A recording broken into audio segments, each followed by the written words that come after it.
All right, welcome back to the Vendetta Sports Fantasy Show. Today is Monday, July 20th. We have a new guest in the house here today. Jeremy, what's going on today? You've been doing some draft profile series. You did one on Cole Anthony. Let's kick it over to you first. What's going on? How's it going? Yeah, I like to focus a lot on the drafts, both NBA and NFL, but I also really enjoy playing fantasy football, so I'm excited to be here. You're going to fit right in. If you haven't checked out Jeremy's post, make sure to do that. And, of course, we have Scott Logush. What's going on today, Scott? Much. Happy to do another show. All right, so we got a couple good topics today. Should be a good show. Number one on the list, should fantasy rosters expand because of COVID? In my league, we do a thing where we draft 23 and cut down to 18 before the start of the year. I know some leagues only have 16 players, but it's only a matter of time before some of these guys test positive and you're stuck with two guys or three guys on your roster who can't play. Should rosters expand when it comes to fantasy this year? Jeremy, let's start with you first. Yeah, so my league, we do the 16, and I get the argument why they should expand, but I'm going to say no, they shouldn't. Just because I think that's the whole challenge of fantasy football is to, find those guys on the waiver wire that make a big difference on your team. Like 3 years ago when Alvin Kamara, when no one had heard of him, if you were the one who picked him up on the waiver wire, there was a really high percentage that you were in the, your fantasy football league championship. So I think that's part of the challenge of it. This year it's definitely going to be more challenging because, you never know if some of your best players can come down with COVID and then they're not going to be able to play for who knows how long. But again, I think that's part of the challenge of it. So I'm going to say to keep the leagues at, 16 or whatever else people may have their leagues at. Scott? I'm going with they should, and that's because you don't want to be put in a situation where you have to cut a really good player just because they have COVID. Like, you don't want to be put in a situation where you have to cut, say, a Christian McCaffrey because so many other players on your team All right. because he has COVID and other players have COVID. But you don't want to have to cut someone that you're like, I feel really good about this guy. You don't want to do that simply because they have gotten sick, or it doesn't even have to be them. If you have too many running backs and some of your wide receivers are sick, you might have to cut one of the running backs just to make room on your roster. And so I get that that's tough decisions, but at the same time, you can just get a string of just really shitty luck to the point where a quarter to maybe half your roster has COVID. Yeah, I'm always in favor of rosters expanding, whether it's because of the virus or not. I wish my league had 30 roster spots. I hate free agency. I think it's just the worst. I think you should be rewarded for drafting a good team. So that's how I always feel about it. Yeah, I feel like I'm more like traditional about it. Like you hear arguments a lot about take out a kicker to add another flex spot. And I don't know, I just like the traditional rosters. All right, quick little topic to start off the show. Again, we're brought to you by vendettasportsmedia.com. We have a bunch of new products on there. Check out the store, as Scott pointed out last episode. I almost forgot. Make sure to go to the shop, buy a shirt if you can. Let's start out here. Last time we did bounce back quarterbacks. This time we're going to do bounce back running backs, players who maybe had a down 2019 season, but you project that they will have a strong 2020 season. You can get them at a value. Scott, who is your pick number one here? My first one is going to be Sony Michel, running back for the New England Patriots. Now, he ranked 24th last year. He ranked behind guys like Carlos Hyde, Dave Montgomery, and even Le'Veon Bell. So you've been harping the drum about how crap Le'Veon Bell has been and how he's fallen off. Well, Sony Michel did worse than him in a fantasy standpoint. And this is because of the Cam Newton addition. With Cam Newton, they're going to be focusing a lot more on the run game. You say yourself, they might go back to some of the Tim Tebow Broncos, and while that's not a knock on Cam Newton, it's simply because New England has the personnel to do that, and Cam Newton can't do that. And so when you go to that, you're going to be going to a more power run game, more read option game. So that's going to put Sony Michel – it's going to put him in a lot more games. He's going to see more snaps simply because I feel he's a better runner than James White. James White is the much better pass catcher. That's undoubtable. But if we're going to spread option run game, you're going to need a running back that can just take the carries downhill between the tackles, bruise out a few ugly yards, and keep the sticks moving. Jeremy, you have any thoughts on Sony Michel this year?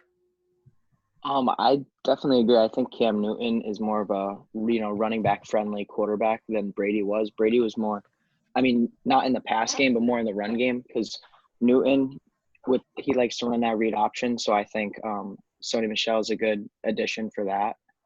I'm gonna go with David Johnson here. I think the addition the Texans get with him is really unique.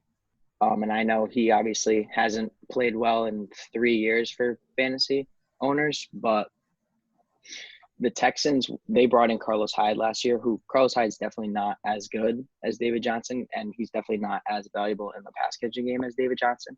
And Carlos Hyde was able to string together a couple of really good games. He scored a lot of touchdowns in the red zone for the Texans. So I think David Johnson has a chance, if he's able to stay healthy, he has a chance to put up some of the numbers that he used to. Maybe not become the fantasy MVP that he was 3 or 4 years ago, but definitely if you can get him as your flex player or even as a backup running back, I think that's good value in that spot. From a volume standpoint, I absolutely agree. Bill O'Brien is going to want to prove he's correct. However, fool me once, fool me twice, fool me 3 times. I'm not being fool me 4 times. This guy hasn't been good in how long? If you picked him any of the last 4 years, you got burned. So I'm not doing it. Yeah, definitely not where he was getting picked in the past couple of years. He was getting picked second, third, fourth round. I think this year though, if you can find him in the 7th or 8th round, I think that's a flyer that I would definitely take, especially seeing how Carlos Hyde, who he hadn't been good in a couple of years, seeing how he paid off as maybe an RB2 or a flex in most leagues last year. Johnson could fulfill a similar role. Scott, you have anything on David Johnson? I was kind of smiling because I was waiting for you to say, because, again, you've been on this train. I'm not touching Johnson, and I can see why. But also, when you play as bad as he did, it's kind of hard not to bounce back. Now, I'm not saying he's going to be a top 10 or 15 running back. That's just unrealistic given the sample size over the last few years. You have that one amazing year, but that's been the outlier. When you hear hoofbeats, think horses, not zebras. Don't put so much focus and don't put so much stock into that 1 year of greatness because it was 1 year for a reason. I actually want to go back to your pick here, Scott, because one of mine is Damien Harris. Last year, comes in as a 3rd-round pick, does absolutely nothing. 4 carries for 12 yards. What happens if Sony Michel's knees are just really bad this year? And in the past, he's had good weeks. He's had horrendous weeks. There's weeks last year where I think Sony Michel had 12 yards. And the next week he'd have 80. He's all up and down all over the place. I think heading into year 2, after doing nothing as a rookie, he gets a little bit more trust in the offense. Damien Harris can become, I don't know if he's maybe just a 1st and 2nd down guy. But with the Patriots, they're going to lean on that running attack. I think he can emerge and become a little bit of a value. Do you guys have any thoughts on Harris? That's definitely a fair statement to make. I feel Sony Michel has a leg up simply because they're going to trust him more because they've seen him play well in the postseason in 2018. 2019 is a different story, but the entire Patriots offense was just a shit show in late season and playoffs in 2019. Well, he definitely has a leg up, but my point is the guy had 4 carries last year as a 3rd-round pick. He's got to do a little bit more than that, and I think there's a chance that Michel maybe really takes a step back because right now you have to draft Michel high. Damien Harris, you can get him for $1. You can get him for nothing. That's Jared? a very fair statement. Yep, that's a very fair statement to make. It's just I'm going to bet on what I know. And I know that Sony Michel, he's going to be – early in the season, he's going to be the favorite to get majority of the carries simply because he knows the system. Late in the year, I can definitely see that happen. Yeah, I just hope that – because the thing that's tough to predict about the Patriots is how they use their weapons. It varies from game to game, and that's just the way Belichick coaches. So, if Damien Harris can get some opportunities early, if he can capitalize, then definitely he's going to be good throughout the year. It's just a matter of when he's going to get those opportunities. Jeremy, who's your second pick here? Bounceback running back. I'd like to see what Tevin Coleman can do with San Francisco this year. They got rid of Breida, and the rumors are going around that Raheem Mostert wants to get traded. And Coleman, he had that one huge week. It was actually in my league the week I had traded for him because I needed an extra running back. So I traded for Coleman, and that's the week he scored 4 touchdowns. He put up 40 points for me. And then he kind of backed off at the end of the year when, Raheem Mostert got in stride.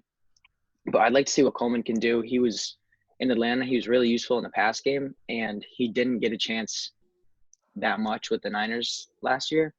So I think if they can include him in the passing game, whereas that's where Breida kind of took a lot away from him, but Breida's gone. There's a chance Mostert's gone. So I think Tevin Coleman can emerge as the lead back in that backfield. So I would definitely take a flyer on him in those, 8 to 10 round range. If Mostert gets traded, Tevin Coleman can easily be a top 10 running back, in my opinion. Yeah, if Mostert gets traded before the season, Coleman will definitely go up, into like the 4th, 5th round or something like that. Because he's really talented. He challenged Devontae Freeman when they were both in Atlanta. So I think I really liked the addition when they had him. You can't forget too Jerick McKinnon, but he hasn't played in 2 years. So I think Coleman would definitely have a leg up in the beginning of the season. It's just a matter of if he can capitalize or not, which I think he definitely can. I always thought Tevin Coleman was the better running back in Atlanta. I think Coleman has been severely underrated forever. And the biggest point here is whoever the lead back is for Kyle Shanahan, he's going to score a lot of fantasy points. So if Coleman can even take a 50% role, he's a guy I definitely want. Scott, you have anything on Coleman?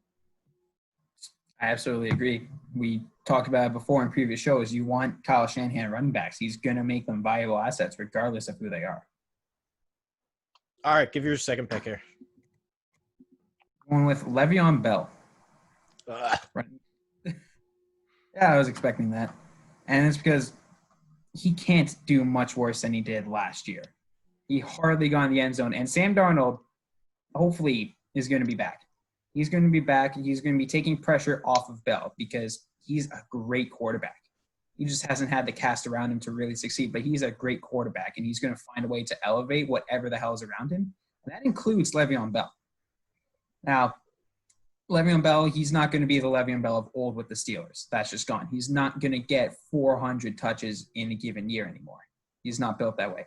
But whatever touches he does get with the Jets, he's going to be able to produce because on that offensive line, there's been major overhaul. Now, with that, there comes the risk of it could be worse. It could be as bad as last year, but there's also the upside of it could be so much better. And so with all those different variables changing, it's easy to see Le'Veon Bell changing for the better. Jeremy, anything on Lev Bell? I think it really depends on where you're going to draft him this year because, the people who drafted him top 5, top 10 last year really got burned. So I think it depends on where you're taking him. I know you guys are both kind of sold on Sam Darnold. I'm not there yet on him. I don't know if I could say that I think he's a top 15 quarterback yet. And, the offensive line, there's still a lot of questions just because they built it this offseason, but they haven't played yet. So we don't really know how the offensive line is going to fare. Plus, there's Adam Gase, the concerning play calling that he has. I'm a Dolphins fan, so I didn't like his play calling when he was over here. So it's really going to depend on a lot of outside factors because you can't deny that Le'Veon Bell's a great talent. It's just going to depend on the outside factors. I was going to bring that part of it up because I will not draft David Johnson, but I can acknowledge that Bill O'Brien wants to play him. Adam Gase does not want to play Le'Veon Bell. Adam Gase hates Le'Veon Bell. If Frank Gore gets a significant load of carries, would anybody be surprised?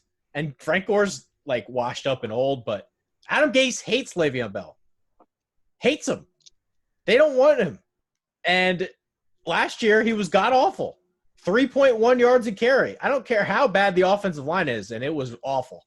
You can't go out there and average 3.1 yards a carry. So Le'Veon Bell will be the number one guy I will absolutely not draft. I don't care if he's there for $1. So you're saying you take David Johnson over Le'Veon Bell? Absolutely. All right. Okay. All right. My last pick. Oh, I honestly, on Lev Bell, I really think he's Maurice Claret. I think that year that he took off is devastating. He's done. He's never going to be the same. Not even close. That's my opinion on it, at least. Anyway, my last pick. Who do I have here? Oh, Jordan Howard. Jordan Howard has never gotten any kind of love or respect. After his good rookie year in Chicago, it's been kind of a downhill slide. However, he was actually okay for the Eagles last year, but we kind of forgot about him because he got hurt and didn't really play at the second half of the year. But he finally averaged 4.6 yards a carry last year for Philadelphia. He comes into Miami, and he's like that guy where he's like the lead back and nobody's really paying attention. He could get the ball 200 sometimes this year, and nobody would really be surprised. Ryan Fitzpatrick was the leading rusher for the Dolphins last year. Wow. Miami signed this guy for a reason. They should be more competitive. They made a lot of upgrades. I think they spent like $250 million in free agency. Their offensive line has gotten better. Whether the guys that they picked in the draft are good or not, it can't get much worse. So I think Jordan Howard could somehow be a really good fantasy running back, and nobody's really talking about him. Yeah, I think that the running back additions for Miami, I think that went really overlooked. That was something that I was really happy with as a Dolphins fan, getting both Jordan Howard and Matt Breida. I didn't want us to take an early flyer on a running back because we had so many needs that I didn't want us to take a running back early. So I really liked the additions of Howard and Breida. But Howard, he's pretty steady every year where he gets the job done, maybe not from a pass catching standpoint, but he's a good runner. He's good in between the tackles. He makes the defenders miss. So I think that's a really good signing for Miami. I mean, he's one of those guys who he plays like he's a veteran, but he's a young guy. So I think we can get a lot of value from him. So I definitely agree that he's a good fantasy prospect. That's a good point too. He's only been in the league for 4 years. Yeah, and you feel like he's like a veteran. Yeah. Scott, do you have anything on Jordan Howard? My own question is, how confident are you in the fact that Matt Breida won't steal carries from him? I think Matt Breida stinks.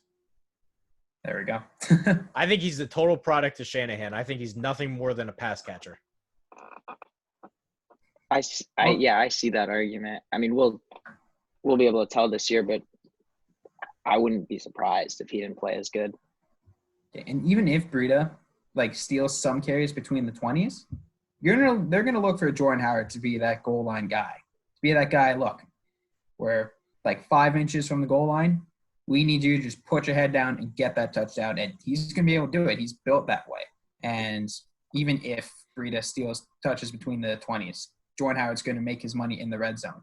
But I don't think Breida's gonna be able to steal many carries at all. I think more so than anything, the AFC East is totally wide open, and Miami could win 8 games, and just because who the hell knows with that division. Yeah. All right. Again, we are brought to you by VendettaSportsMedia.com. Make sure to follow Scott, Logush52, myself, Trey Daubert, and Jeremy. What's your Twitter handle again? Jeremy Rinaldi too. There we go. Make sure to follow Jeremy. We have 2 more segments here. This next one is a committee that you are going to avoid in fantasy. You're not really sure how the running back carries get split up, so you just want nothing to do with these guys altogether. Jeremy, what committee in fantasy do you want absolutely nothing to do with? Yeah, so I'm thinking this one, I'm going to go with the Lions backfield. Now, you got 2 young guys in Deandre Swift and Carrion Johnson. And Carrion Johnson's a guy who I really liked. I believe I had him the past 2 years. The problem with him and the problem with Swift as well is they're both, I don't want to say injury prone, but they've had significant injuries, both in Swift and Johnson had him in college, and Johnson's had him in the NFL both seasons. And in addition to that, the Lions, they throw the ball a lot. They're a pass-heavy offense. And this is a big year for Stafford and the rest of the coaching staff. Like, if Stafford doesn't produce this year, you got to think he's out, and they're going to take a quarterback early next year. So I think he's going to want to throw the ball more just to prove that he's still got it and he could still be a starting talent in the NFL. Plus, the Lions don't have the best offensive line.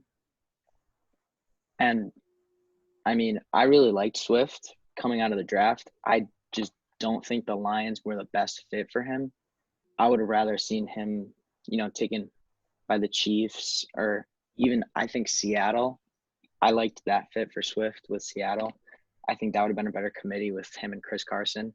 I just don't know. You don't know how the carries are going to split up with Swift and Johnson. Either of them could, get injured at any moment. So I don't really want anything to do with that backfield in fantasy. Yeah, I wrote this in a post a while ago. Just getting picked by the Lions, that was so devastating for him. Swift was my number. Yeah, go ahead. A lot of people liked that pick, and I was not a fan of it for Swift. I just don't think that's a good Swift, it's horrible. Yeah. I just think it's so devastating for him. He was my number one running back coming out of the draft this year. And to go to Detroit on a team that has a horrendous defense, they didn't win a game when Stafford went down. He's going to be chucking it constantly. The game script's not in their favor, and you have to split carries. I love the talent of DeAndre Swift. I don't like the fit there. Yeah, that's the same with me. I think both running backs are really talented. I just don't like that, they're going to have to split carries, and they're playing in a pass-heavy offense on a team that doesn't play much defense. So, Scott, anything in there? Regardless of the fact that we're not sure how the carries are going to divvy up, in general, we don't like running backs that play on shitty teams. We like quarterbacks that play on shitty teams because they're going to be throwing a lot, but because of that, we hate running backs on shitty teams. Go ahead, Scott. Who's your pick? Philadelphia Eagles. And this is because they love to switch it up. They love to just give each guy like a few carries here, a few carries here. It's tough to get real momentum as a running back in an Eagles offense unless you're Brian Westbrook with Andy Reid. But that was years ago. We haven't seen that in a while, especially with Doug Peterson. And also, the Eagles will be relying on Carson Wentz. He's the reason they won that division last year. He's the reason they got to the playoffs with practice squad players everywhere on that offense. They know they have an elite talent in Carson Wentz. They're going to use him. They're going to showcase him. They're going to be like, hey, we need you to go out there and win us a game. The game script's not working. We're down. You need to make something happen. Yeah, I think we talked about that on the 100 Facts column or whatever it was, that it was remarkable to me how little carries that Doug Peterson actually gives the running backs that he has. There's just never going to be a workhorse guy there. Jeremy?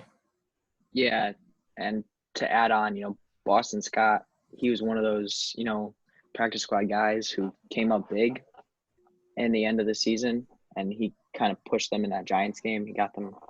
He was a big reason why they won that game, which pushed them into the playoffs. So, he's a guy who can take from Miles Sanders, who they think is going to be the lead back, and, the committee backfield that Doug Peterson likes to have. Yeah, I absolutely think Boston Scott's being undervalued right now. He was really good for them at the end of last year. My pick is Denver, and I could totally be wrong about this. I just don't want to be wrong about this.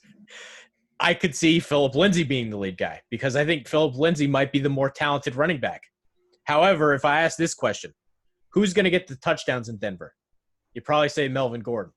Who's the better pass catcher? You'd probably say Melvin Gordon. And then there's the question of, is Royce Freeman going away? What happens if he gets like 4 one-yard touchdowns this year? How pissed would you be?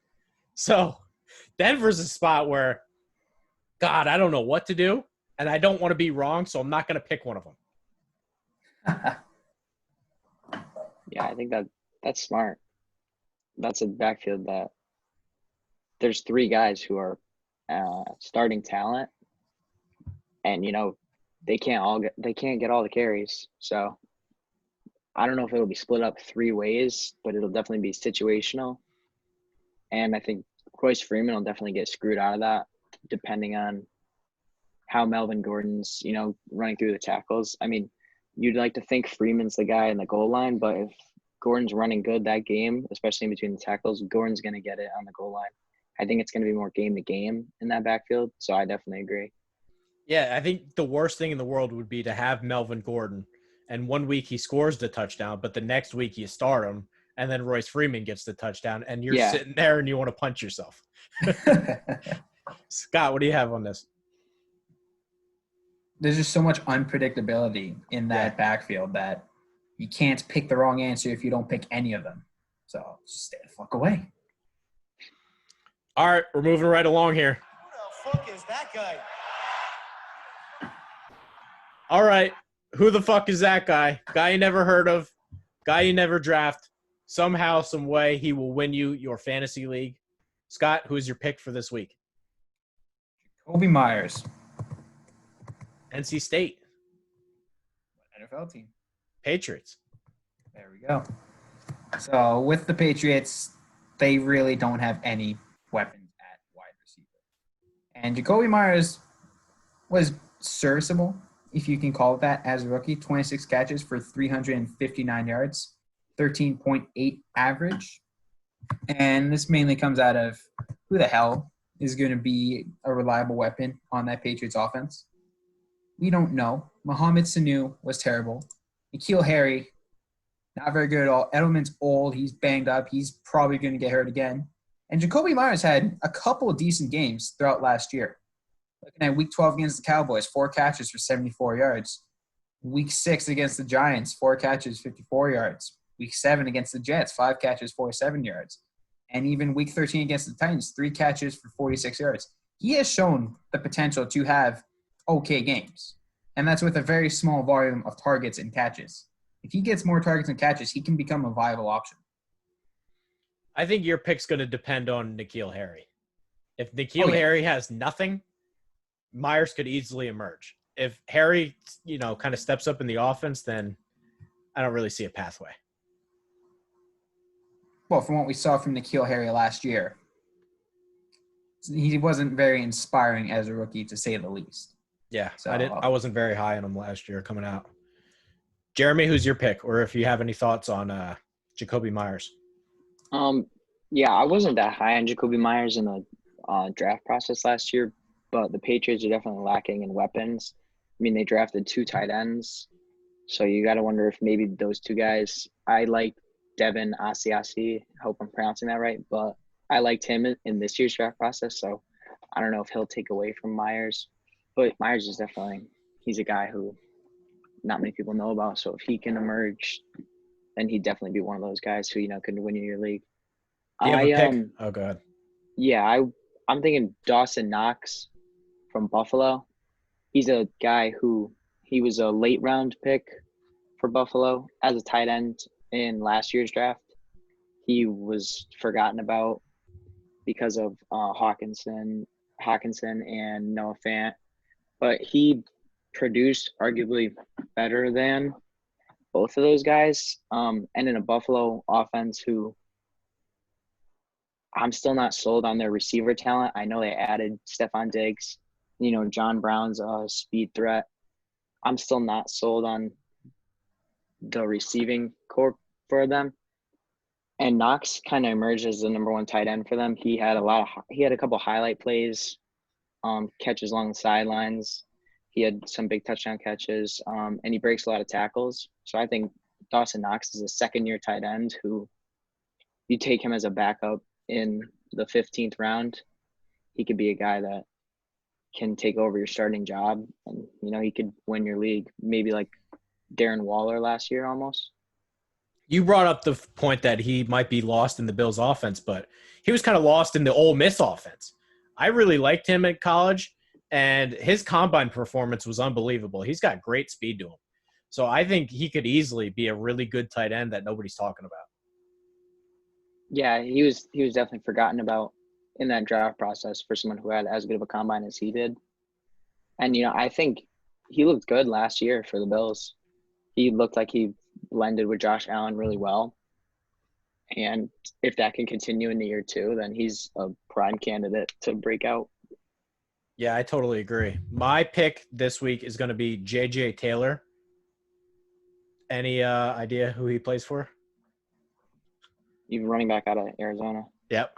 Scott? I have no idea what team. He is the running back on the Patriots. I think this is more of a long-term thing. Yeah. James Of course White it's a Patriots guy. James White's in the final year of his contract. I think there's a chance that J.J. Taylor, he's kind of a similar playing style, more of a pass-catching kind of guy, really small back. But if New England decides they don't want to re-sign James White, and it seems like they don't pay a lot of people, so they could easily let him walk out the door, and maybe J.J. Taylor is the hero. I don't see it happening this year, but I would keep tabs on it for next year. I like that. You always want to be thinking long term. You want to think a year or two in advance, just so you're not scrambling come draft time like, oh, shit. It's all for the keeper leagues out there, you know? Yeah, It's a name to keep in mind. Yeah. All right. Do we have any closing thoughts here? Really, just check out the store. Buy Check some. out the store. Buy a shirt if Yeah, you can. definitely. Make sure to follow everybody. And, of course, we're brought to you by VendettaSportsMedia.com. Thank you guys for watching. Hit that subscribe button on YouTube, and we'll see you next time.